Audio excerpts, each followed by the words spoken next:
Hey, if you want to charge your AirPods 4, then first of all, you will have to place them inside this charging case and you have to close this cover.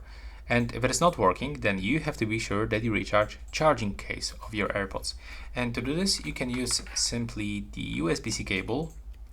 And this is actually the cable from a Samsung Galaxy M15 5G. So what I mean that you don't have to purchase any original cable. You can use this one, basically any other cable that allows you to charge them, even from Android devices. And here I have this double USB-C cable, but you can also use this old cable with USB-A. And now when I'm gonna plug it inside my iPhone, it should start charging. So let's find out. There we go. As you can see, I just connect the USB cable inside my iPhone and now I can simply charge AirPods 4.